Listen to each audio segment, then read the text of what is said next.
welcome back to Mama's Corner. Today I just wanted to make a little video, more of a faith-related video about something that's kind of touched me in a different way, and I think it can help everyone, even, if you are a mama, if you're not a mama, if you're, a younger girl. Similarly, I myself know that my little sister watches this video, some of her friends watch this video, my mom may see it, my mother-in-law may see it, I don't know, many people may see it, family, strangers, who knows. But the point is that we all have an influence on the next generation and on ourselves, most importantly. And so today I wanted to kind of talk about the verses in 1 Timothy chapter 2. I did a little devotional on it in my daily devotional, and I thought it was really important to talk about and reflect on, like I said, for myself and for the world. And so what I want to go ahead and do is just read the few verses and then kind of touch on what, to take away from them, what I took away from them. So it's 1 Timothy chapter 2, and this starts in verse 8. It says, "Therefore I want the men everywhere to pray, uplifting holy hands without anger or disputing.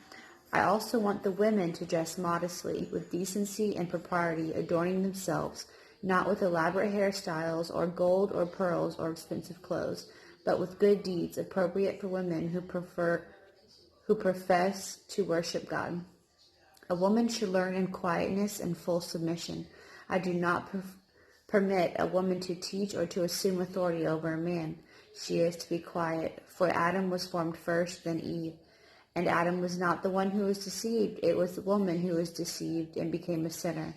But women will be saved through childbearing if they continue in faith, love, and holiness with propriety." So I realize that's kind of a lot to take on. So I really just wanted to talk about verse 8 through 10, talking about modesty. And so, he says, "I want women to dress modestly with decency, propriety, and adorning themselves." So we all have a different version of modesty, decency, culture to culture, religion to religion, and society to society. And so basically what I just wanted to talk about was, that we are in a time where it's easy and normal to not dress modestly, to wear less, to do more, because it gets you more of attention, more of that instant satisfaction. But God says we're not supposed to do that. God says we're supposed to be quiet, be humbled, be strong in the Word.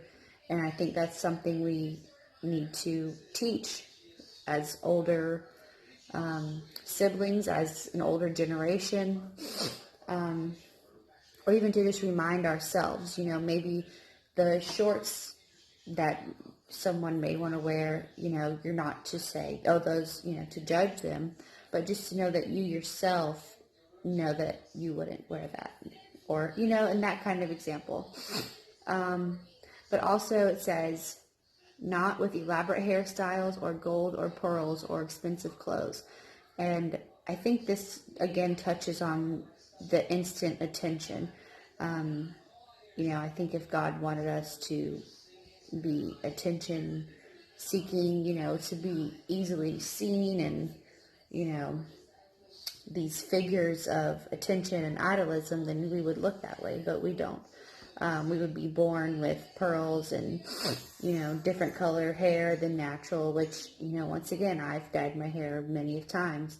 But I think it's to take it to now and further. What will you make your better decisions on, And so I think that's something just to think about, And God also says not only to be modest, decent, adorning yourself, but he also says to do good deeds. As a woman, we should do good deeds appropriate to worship God, whether that be fellowship with other women, whether that be being a good role model for younger women, setting a better example, than maybe you were yourself. Like I can say I wasn't a perfect teenager. I was by no means living godly. But now as an adult, as a mom, as an older sister, my sister is pretty much a teenager.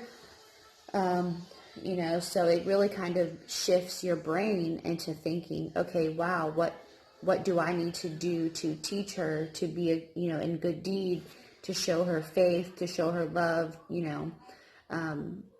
to help her now, not just her, but to help all girls. And I think that's something that is to remember.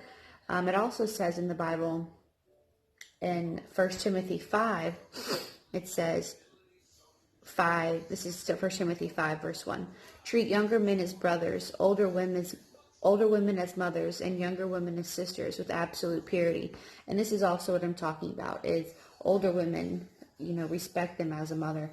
Younger women, see them as your sister, build them up in the faith, don't push them away or judge them wrongly, but yet be an example, be a light for them.